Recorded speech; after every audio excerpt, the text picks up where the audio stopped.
Hello, welcome back to my channel. তো চলে এসেছি আমি আবারও আমার একটা নতুন ব্লগ নিয়ে। তো বাড়িতে যেহেতু বিশ্বকর্মা পুজো ছিল, তো পুজো শেষে একটু ভাবলাম যে সেজে গুজে যদি কোথাও একটু বেরোনো যায় বাইক নিয়ে।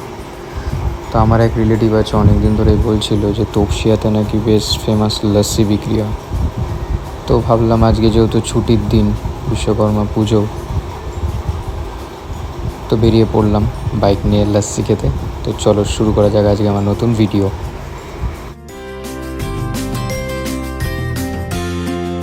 তো অনেকটাই লেট হয়ে গেছে, তো যার কথা বলছিলাম ও প্রায় আমার জন্য 1.5 থেকে 2 ঘন্টা মতন ওয়েট করে আছে।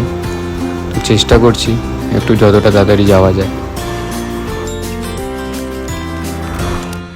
যেতে যেতে বলে রাখি যে আমি আমার ব্লগিংয়ের জন্য যে মাইকটা ইউজ করেছি সেটা হচ্ছে ডিজিটেকের। তো আমি এটা অ্যামাজন থেকে অর্ডার করেছিলাম। তো এটা অ্যাকচুয়ালি সেম ডে ডেলিভারি দেওয়ার কথা ছিল, বাট ওদের কিছু টেকনিক্যাল ফল্টের জন্য ওরা নেক্সট ডে ডেলিভারি দেয়। তো সেটার জন্য আমার যে এক্সট্রা চার্জেস লাগে সেটা ওরা রিফান্ড করে দিয়েছিল আমাকে। তো আমি আমার ডেসক্রিপশন বক্সে লিঙ্কটা শেয়ার করে দেবো। তো তোমরা আমাকে জানিও কমেন্ট বক্সে যে কেমন সাউন্ড এফেক্টটা আসছে।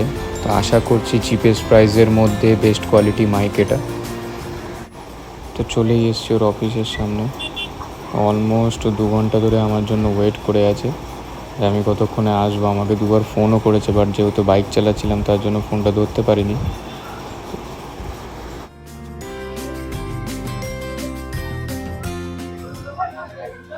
আরে তো হেলমেট আনতে ভুলে গেছি,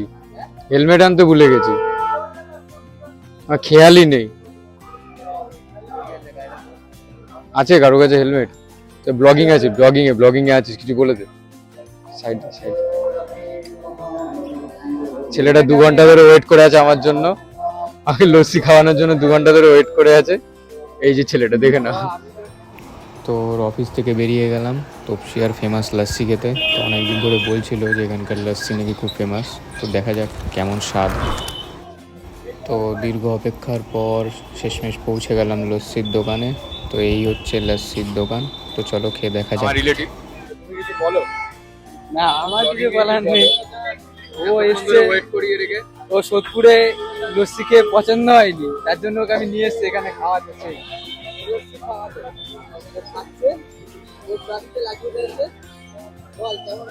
অসাধারণ অসাধারণ খেতে, খুব সুন্দর। বেলগুড়িয়া থেকে তপসিয়াতে লস্যি খেতে আসা হচ্ছে একটা সার্থক, মানে এত সুন্দর খেতে। তো লস্যি খেয়ে এখন বাড়ির দিকে রওনা দিচ্ছি। লস্যিটা সত্যি অসাম ছিল, মানে অনেক লস্যি খেয়েছি বাট এরকম লস্যি কোনোদিনও খাইনি। তো আমি আমার ভিডিওর ডেসক্রিপশন বক্সে এই দোকানের নাম এবং অ্যাড্রেসটা দিয়ে দেবো। আপনারা একবার সময় পেলেও এই দোকানে গিয়ে একবার হলেও এই লস্যিটা ট্রাই করবেন। মানে এত সুন্দর খেতে, সিরিয়াসলি মানে মুখে লেগে রয়েছে। তো যেতে যেতে হঠাৎ করে দেখলাম শ্রীভূমির সে প্যান্ডেল। মানে প্রত্যেক বছরই এখানে নতুন নতুন থিম হয়, বাট শ্রীভূমির সে প্যান্ডেল দেখতে পেলাম যে অলমোস্ট স্টার্ট হয়ে গেছে প্রত্যেক বছরের মতন। এবারও ওদের থিমের পুজো হচ্ছে। তো মানে একটা পুজো পুজো আমেজ চলে আসে। মানে এরকম রাস্তা দিয়ে যখন যাচ্ছি, দুপাশে প্যান্ডেল, বাঁশ দিয়ে আর কি সব স্ট্রাকচার হচ্ছে। তো মানে এটা সত্যিই একটা দারুণ ব্যাপার। তো যেতে যেতে বলে রাখি যে আমার ফেসবুক চ্যানেলটা ফলো এবং লাইক করে দিও, আর আমার ইউটিউব চ্যানেলটা প্লিজ সাবস্ক্রাইব করে দিও, যাতে আমি তোমাদেরকে আরও নতুন নতুন ভিডিও এবং নতুন নতুন কন্টেন্ট দেখাতে পারি। তো সামনে দুর্গাপূজা, আশা করছি সবার দুর্গাপূজা খুব সুন্দরভাবে, খুব সুস্থভাবে, ভালো মতন কাটুক এবং পুজোর 4টে দিন তোমরা সকলে ছুটি এনজয় করো।